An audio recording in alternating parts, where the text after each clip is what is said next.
السلام عليكم. جالنا علبة الليزاروف. العلبة دي اسمها ليزاروف. فحبيت كده سريعا قبل ما اسلمها للشركة بتاعتها اللي احنا نقول سريعا كده معظم الحاجات اللي فيها، بحيث تكون انت فاهم يعني ايه ليزاروف.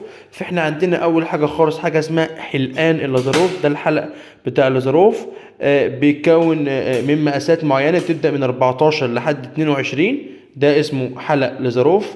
بيبقى ده الشكل النهائي بتاعه لما الوكه على بعضه عن طريق المسمار والصامولة، بقفلهم بالشكل ده. وطبعا بيكون ايه العظمة في النص هنا كده بينها، في النص كده بينها. طيب دي بتستخدم في مثلا في حاجة اسمها تثبيت العظام، الفيمر او التيبيا اللي فيها انفكشن، او ان هي العظام الكسر نفسه مفتت من جوه. يعني بتبقى زي اكسترنال فيكسيتور كده، يعني تثبيت خارجي. اسمه حلقان لظروف. العمليه اسمها حلقان لظرف. خلاص. عندنا ده اسمه واير لظرف، بيبقى كبير وضخم. انت شايف بالشكل ده كده. نفس الكلام اسمه وولف واير، وولف واير او واير بكمثرى، قول اللي يعجبك. خلاص. ده الشكل بتاعه اهو. بيبقى فيه الكمثرى دي. خلاص. تبقى تقدر تقول ان انت بتثبت مثلا فيها. لو مثلا يبقى عندك كسر في التيبيا مثلا، ممكن تدخل مثلا ده في الفيبولا وتشده قصاده الناحية التانية. طبعا احنا بنحاول دلوقتي بس نديك فكرة عامة عن الأسماء، لكن إن شاء الله نحاول نصور لك فيديو واحنا بنشتغل العملية دي. فده واير وولف ماشي. يبقى فيه كمثرى من جوه اهي اسمها كمثرى.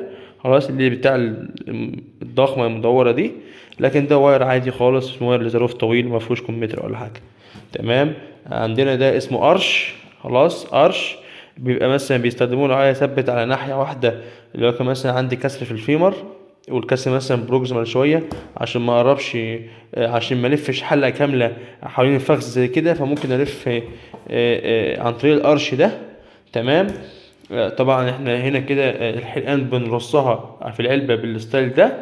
عندنا ده اسمه مفتاح، عشان خاطر افتح بيه وافك بيه الصواميل بتاعت المسامير. تمام. عندنا هنا ده اسمه وشرات عادية خالص. عندنا ده اسمه الرطاط، وده اللي بيمسك الحلقة. بيبقى مندخل حلقة في الأول وحلقة في هنا في الآخر. ده اسمه رط، في منه مقاس صغير بالشكل ده، رط. وده اسمه برضه رط لكن مقاس كبير. خلاص. على حسب بقى الحلقة بتاعتك ايه. ده اسمه شنزات بنثبت بيه. خلاص. بندخله في حاجة اسمها الكيوب. ايه هو الكيوب ده؟ قال لك الكيوب اللي هو ده اسمه كيوب. بندخل فيه الشنز كيوب، بندخل فيه الشنز ده. خلاص. عندنا مسامير عادية، ده اسمه مسمار عادي.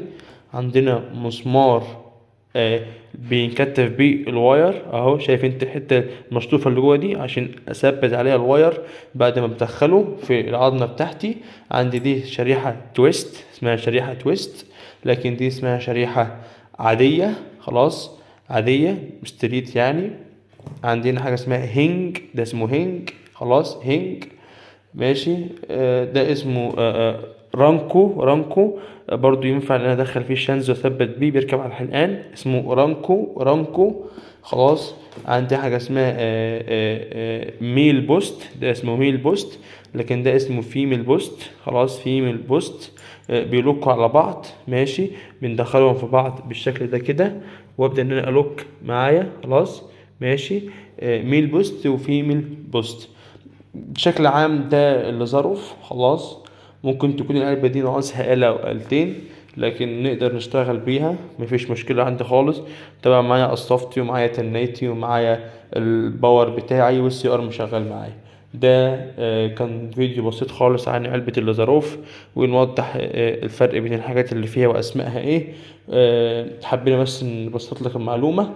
طبعا عشان الاسماء ممكن تكون تاهت منك في الفيديو، فحاول اجمع لك الصور كلها في بوست، واكتب لك على كل صورة اسم الحاجة اللي فيها. ان شاء الله تكون استفدت معانا في فيديو النهاردة عن طريق علبة الليزاروف. لو انت على الفيسبوك تعمل شير للبيج وكومنت منك سواء بالايجاب او بالسلب. لو انت على اليوتيوب تعمل اشتراك في القناة وتشرفنا هناك بالفيو بتاعك.